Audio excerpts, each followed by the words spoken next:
आपने जो बात कही, इस देश का दुर्भाग्य देखिए आशीष जी, देश के प्रधानमंत्री की डिग्री के बारे में जानकारी माँगने पे जेल होती है।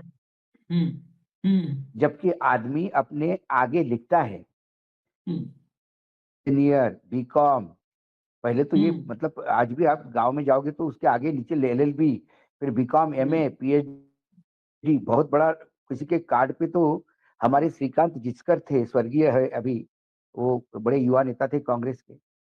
उनके उनका एक कार्ड है, विजिटिंग कार्ड मेरे पास, हुँ, जब वो मंत्री थे तब। मैं इंदौर में था फ्री प्रेस में, उज्जैन में आए थे किसी फंक्शन में, हुँ, तो मैं उनके साथ इंटरव्यू करने गया था क्योंकि मैं मराठी, तो मुझे बोला कि आप जाके करो।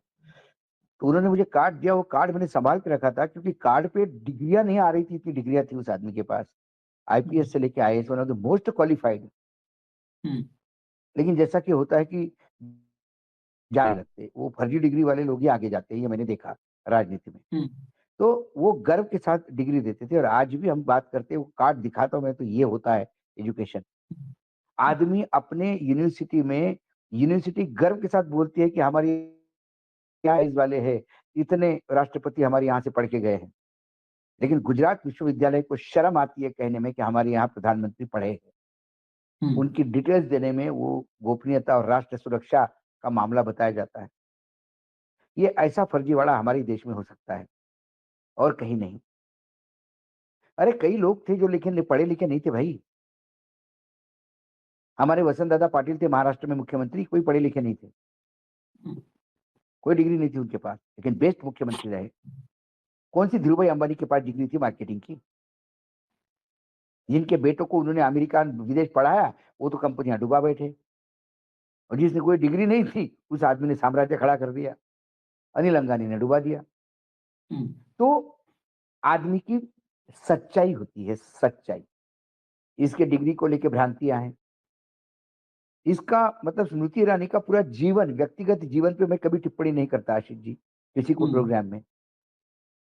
लेकिन इनका व्यक्तिगत जीवन से लेके, इनका व्यावसायिक जीवन से लेके राजनीतिक जीवन तक, ये पूर्ण भ्रांतियां और भ्रम के सिवा कुछ नहीं था।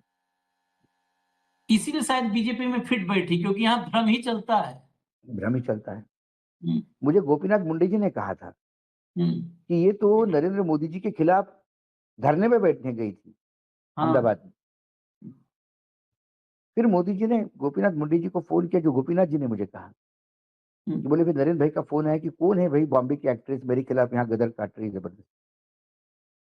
फिर गोपीनाथ मुंडे ने फ़ोन करके, क्योंकि जानते थे गोपीनाथ मुंडे, तो उनको कहा कि कैसे क्या कहाँ गए थे?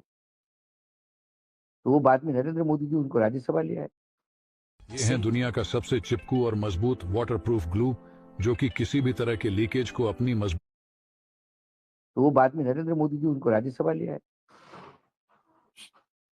अब मैं ये नहीं कहता कि डिग्री होनी चाहिए या नहीं होनी चाहिए। मैं नेता भी मानता हूँ यदि वो सच्चाई से और संविधान का पालन करे तो वो शिक्षा मेरे लिए डिग्री मेरे लिए मायने नहीं रखती। मैं वाक़ई बता दूँ कोई आपको। बात नहीं।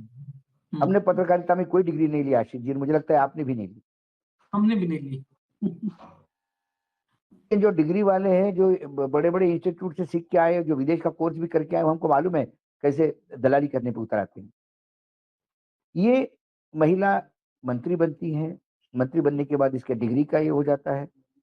इसके पास 2 पैन कार्ड थे, वो दोनों पैन कार्ड एक्टिव बता रहे हैं, ऐसा भी नहीं कि एक डॉर्मेंट है। हुँ, और ये इनकम टैक्स की वेबसाइट से निकाला हुआ है। हुँ, उसके ऊपर कोई एक्शन नहीं है।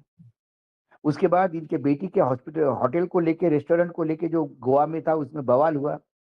हुँ, तब इन्होंने जो कोर्ट में एफिडेविट दिया, वो एफिडेविट झूठा गलत था। हुँ, आप गलत एफिडेविट दे के देखिए, कोर्ट कंटेम्प्ट कर देगा आपके खिलाफ।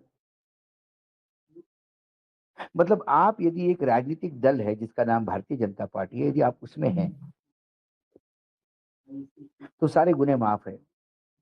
आपके लिए न्यायपालिका अलग, चुनाव आयोग आपको अलग दृष्टि से देखता है। ईडी, सीबीआई, इनकम टैक्स आपके लिए अलग दुलारे देखता है, प्रेम भाव से देखता है। और यदि आप इस राजनीतिक दल का हिस्सा नहीं हैं, हुँ, तो फिर आपके लिए वो चश्मा है जो आग उगलता है। पैन नंबर डबल होना ये इतना बड़ा गुनाह कि 7 साल की सजा सुनाई जाए, हम्म, लेकिन 7 साल के लिए नाप दिया।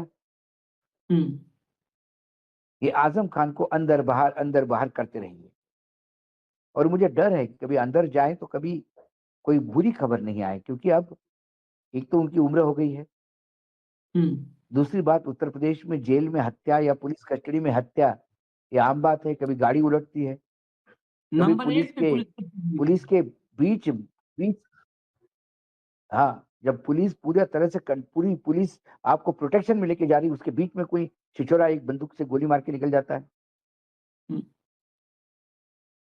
या जेल में फिर मृत्यु हो जाती है आपकी। आजम खान से डर क्यों है?